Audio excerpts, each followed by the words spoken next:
besoin de toi, maître. Heureuse est la mère qui t'a porté et allaitée. Heureux plutôt ceux qui écoutent la parole de Dieu et qui l'observent.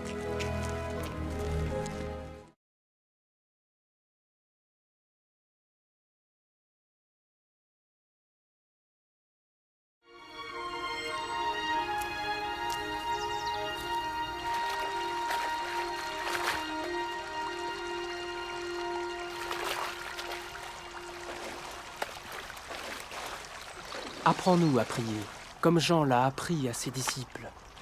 Quand vous priez, dites « Notre Père qui es aux cieux, que ton nom soit sanctifié, que ton règne vienne, que ta volonté soit faite sur la terre comme au ciel. Donne-nous chaque jour notre pain quotidien. Pardonne-nous nos offenses, comme nous pardonnons aussi à ceux qui nous ont offensés. Protège-nous contre la tentation et délivre-nous du mal. »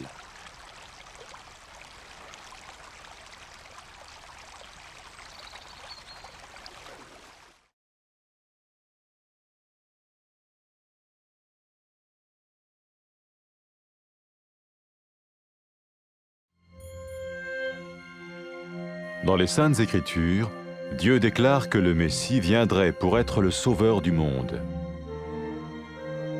La vie de Jésus prouve qu'il est bien celui dont les prophètes avaient parlé. Ésaïe a prophétisé que la Vierge deviendrait enceinte et qu'elle enfanterait un fils. Des siècles plus tard, la naissance de Jésus accomplissait cette prophétie.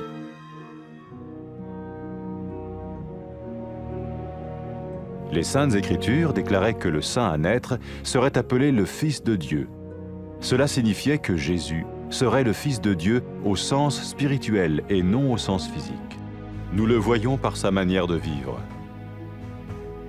Il a guéri des malades, il a pardonné leurs péchés, les a ramenés à Dieu et leur a promis une place dans le royaume éternel de Dieu. Il s'est offert lui-même en sacrifice pour le péché à leur place. Puis il est revenu à la vie, victorieux sur la mort selon le plan de Dieu. Jésus a dit « Personne ne me prend la vie, mais je la donne de ma propre volonté. » La vie de Jésus n'a pas seulement accompli les écrits des prophètes, mais elle a aussi confirmé la vérité de la sainte parole de Dieu. Les prophètes avaient écrit « Ta parole, ô mon Dieu, est parfaite, elle dure à toujours. » Jésus lui-même a dit « Le ciel et la terre disparaîtront, tandis que mes paroles ne disparaîtront jamais. » Jésus est venu pour nous donner la vie dans toute sa plénitude. Et quand l'homme a désobéi à Dieu dans le jardin d'Éden, il a choisi sa propre voie et ses actions l'ont séparé du Créateur.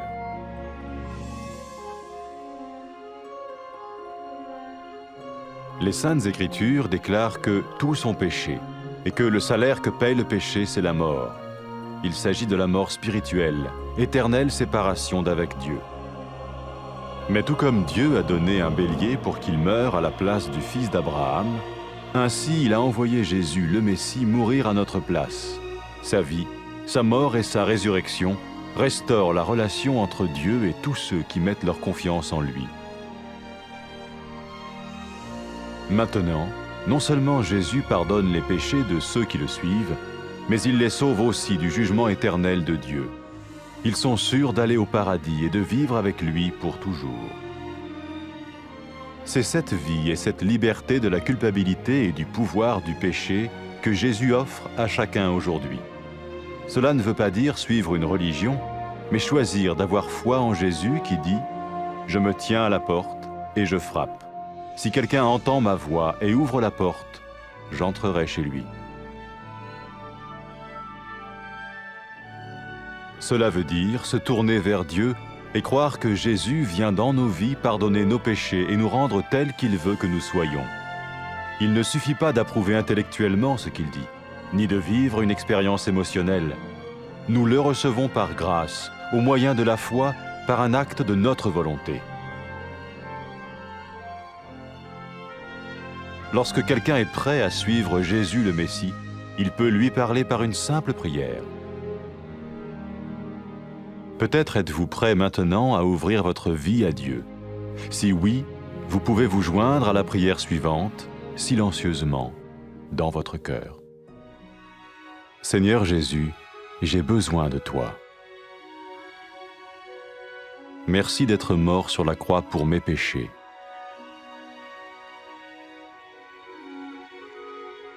Je confesse mes péchés et je m'en repens.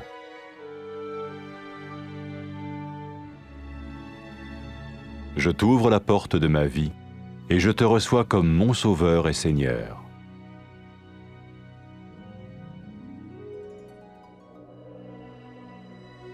Merci de me pardonner mes péchés et de me donner la vie éternelle.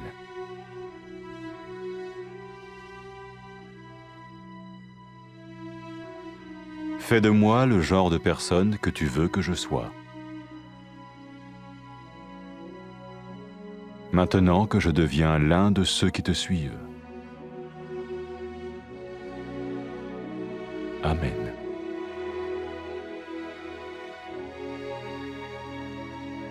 Jésus a dit à propos de ses disciples, « Mes brebis écoutent ma voix, je les connais et elles me suivent. » Pour expérimenter la vie en abondance promise par Jésus, ceux qui le suivent parlent à Dieu chaque jour dans la prière et lisent ou écoutent sa parole.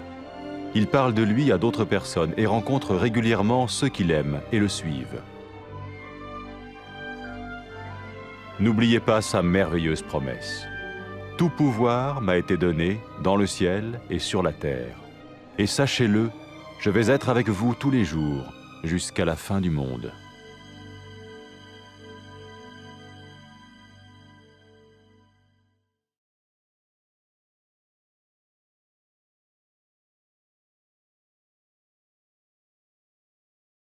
Muhtacız Efendimiz. Ne mutlu seni doğuran, seni emziren anneye. Asıl Tanrı'nın sözünü duyup ona itaat edenlere ne mutlu.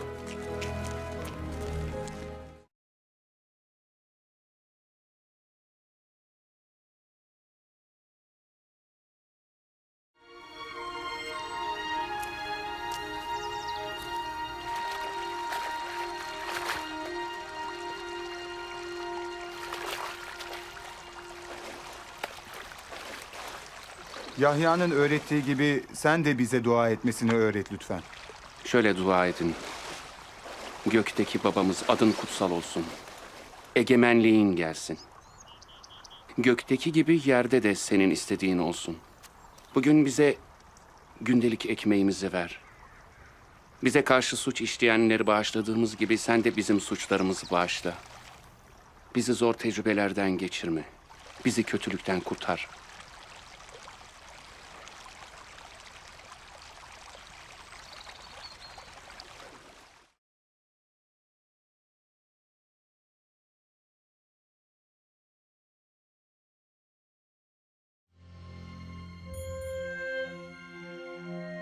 Kutsal yazılarda Tanrı, Mesih'in dünyanın kurtarıcısı olmak üzere geleceğini söyler.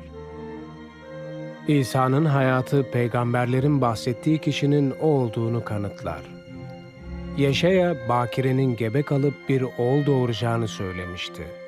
Yüzyıllar sonra İsa'nın doğumuyla bu peygamberlik gerçekleşti. Kutsal yazılar doğacak kutsal olanın Tanrı'nın oğlu olacağını söyler. Bu İsa'nın fiziksel anlamda değil, ruhsal anlamda Tanrı'nın oğlu olacağı anlamına gelir. Bunu onun hayatında görüyoruz. İnsanları hastalıklarından iyileştirdi, günahlarını bağışladı, onları tekrar Tanrı'ya yöneltti. Tanrı'nın sonsuz krallığında onlara bir yer vaat etti. Günahın kurbanı olarak onların yerine kendini sundu ve ölümü yenerek dirildi. İsa, canımı kimse benden alamaz, ben onu kendiliğimden veririm dedi. İsa'nın hayatı yalnızca peygamberlerin söylediklerinin gerçekleşmesini sağlamadı. Aynı zamanda Tanrı'nın kutsal sözünün gerçekliğini doğruladı. Peygamberler Tanrı'nın sözü kusursuzdur. Sözün ey Rab sonsuzdur der. İsa'nın kendisi de yer ve gök ortadan kalkacak ama benim sözlerim asla ortadan kalkmayacak dedi. İsa hayatı tüm doluluğuyla bize vermek için geldi. Ama insan Adem bahçesinde Tanrı'ya itaat etmeyince kendi yolu ve davranışları onu yaratıcısından ayırdı. Kutsal yazılar herkesin günah işlediğini ve günahın ücretinin ölüm olduğunu söyler. Bu ruhsal bir ölüm anlamına gelir. Yani Tanrı'dan ebedi bir ayrılık.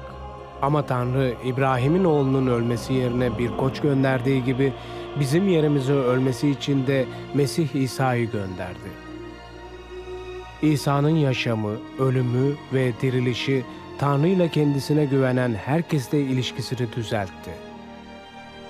Şimdi İsa'yı izleyenlerin yalnızca günahları bağışlanmıyor. Aynı zamanda Tanrı'nın ebedi yargısından kurtuluyorlar. Cennette sonsuza dek Tanrı ile yaşayacaklarından eminler. İsa bugün herkese suçluluktan ve günahın etkisinden özgürlük ve sonsuz yaşam sunmaktadır. Bu din kurallarına göre yaşamak değildir. Ama kapıda durmuş kapıyı çalıyorum. Biri sesimi işitir ve kapıyı açarsa onun yanına gireceğim diyen İsa'yı izleme imanına sahip olmayı seçmektir.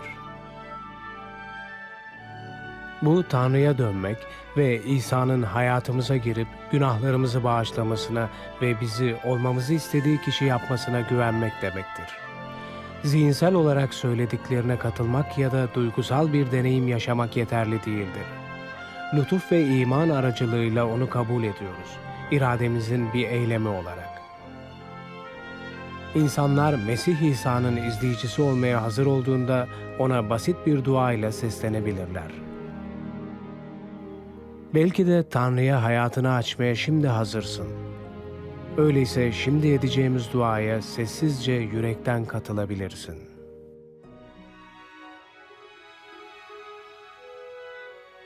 Rab İsa, sana muhtacım. Günahlarım uğruna çarmıhta öldüğün için teşekkür ederim. Günahlarımı itiraf ediyorum ve onlardan tövbe ediyorum. Hayatımın kapısını açıyorum ve seni Rabbim ve kurtarıcım olarak kabul ediyorum.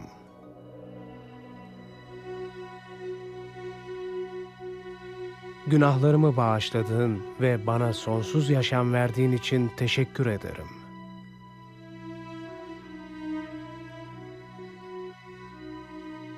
Seni izleyen biri olarak beni olmamı istediğin kişi yap.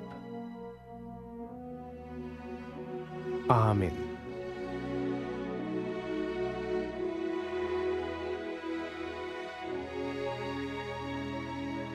İsa onu izleyenler için, koyunlarım sesimi işitir, ben onları tanırım, onlar da beni izler dedi. İsa'yı izleyenler, vaat ettiği bol yaşama sahip olabilmek için duayla her gün ona seslenir. Onun sözünü okur ve itaat ederler. Başkalarıyla onun hakkında konuşur ve onu sevip izleyenlerle sık sık bir araya gelirler. Onun harika vaadini hatırlayın. Gökte ve yeryüzünde tüm yetki bana verildi. İşte ben dünyanın sonuna dek her an sizinle birlikteyim.